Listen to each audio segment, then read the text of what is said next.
Pertama, Kerajaan Perak. Kerajaan Perak ini berdiri 840 Masehi. Kerajaan Perak sejatinya berdiri lebih awal dibandingkan dengan Kerajaan Samudra Pasai di Aceh. Namun tidak begitu terkenal dibandingkan dengan kerajaan lain di Aceh, seperti Kerajaan Aceh dan Samudra Pasai. Namun keberadaan kerajaan ini sudah ada pada catatan Marco Polo pada tahun 1293 Masehi. Marco Polo adalah pedagang dan pengembara dari Venesia, Italia, yang singgah di Perak.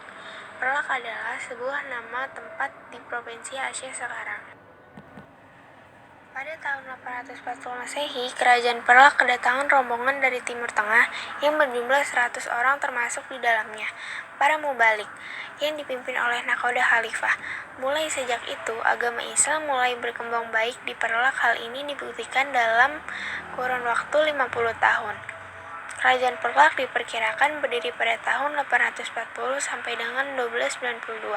Seorang ahli dari Cina bernama Chou Kufei menyatakan pada tahun 1178 telah ada negeri orang Islam yang jaraknya hanya 5 hari pelayaran dari Jawa. Seorang musafir Venesia bernama Marco Polo yang singgah di Perak tahun 1291 menjelaskan sebagian besar penduduk Perak sudah memeluk Islam. Pertama, ada kondisi geografis.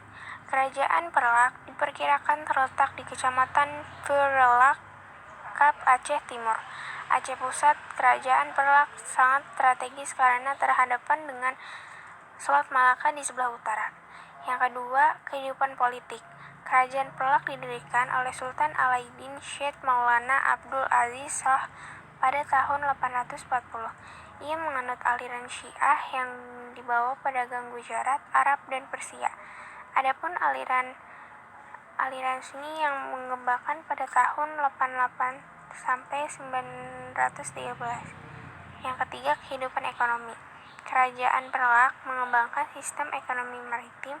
Sebagian besar penduduk berprofesi sebagai pedagang. Barang yang diperdagangkan berupa hasil pertanian, perkebunan, dan hutan. Dari sektor pertanian dan perkebunan menghasilkan padi. Yang kedua, Samudra Pasai. Kerajaan Samudra Pasai adalah kerajaan yang terletak di pesisir pantai utara Sumatera, di sekitar kota Lok Sumawe. Kerajaan ini didirikan oleh Murah Silu. Belum banyak bukti-bukti yang diketahui mengenai sejarah kerajaan ini, namun jejaknya dapat ditelusuri melalui hikayat Raja Rata Pasai. Berikut adalah sumber sejarah. Hikayat Raja, berita Marco Polo, berita Ibnu Battuta. Yang kedua, kehidupan perekonomian. Sebagai kerajaan maritim, dari pelayaran dan perdagangan, sumber penghasilan Pasai yaitu dari pajak kapal dagang yang melewati wilayah perairannya. Dan Pasai juga mengandalkan lada sebagai sumber. Berikutnya ada kehidupan politik. Kerajaan Samudra Pasai didirikan oleh Murah Silu. Murah Silu memeluk Islam setelah pertempurannya dengan Syekh Ismail. Murah Silu menjadi sultan dengan gelar Sultan Malik Al-Saleh. Setelah Sultan Malik Al-Saleh meninggal, jabatan sultan diturunkan kepada putranya, yaitu Sultan Malik Al-Zahir. Kekuasaan kemudian dilanjutkan oleh keturunan Sultan Malik Al-Zahir. Berikut ada kehidupan sosial. Kehidupan sosial masyarakat didasarkan hukum Islam. Samudra Pasai pernah menjadi pusat pengembangan Islam. Kerajaan Samudra Pasai berjasa dalam menyebarkan Islam ke seluruh pelosok Sumatera. Kerajaan Sumatera Pasai adalah kerajaan maritim sehingga masyarakatnya turun aktif dalam kegiatan perdagangan. Yang terakhir adalah Kerajaan Aceh.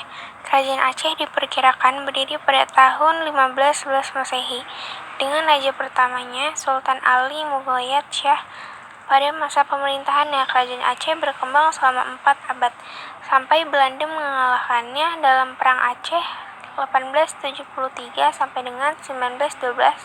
Sultan Iskandar Muda adalah pengganti Sultan Ali Mughayat Shah yang pada masa pemerintahannya Aceh mengalami puncak kejayaan.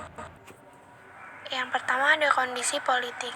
Sultan Ali Mughayat Shah. Beliau adalah pendiri Kerajaan Aceh sekaligus merupakan Sultan pertama dan pemerintah Kerajaan Aceh dari tahun 1514 sampai 1528 Masehi. Yang kedua ada kondisi ekonomi. Dalam masa kejayaannya, perekonomian Aceh mengalami perkembangan pesat. Daerah yang subur mampu menghasilkan ada dengan jumlah banyak.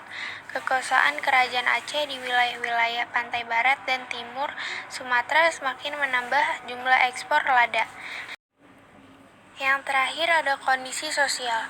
Golongan teku, kaum bangsawan yang memegang seluruh kekuasaan pemerintahan sipil.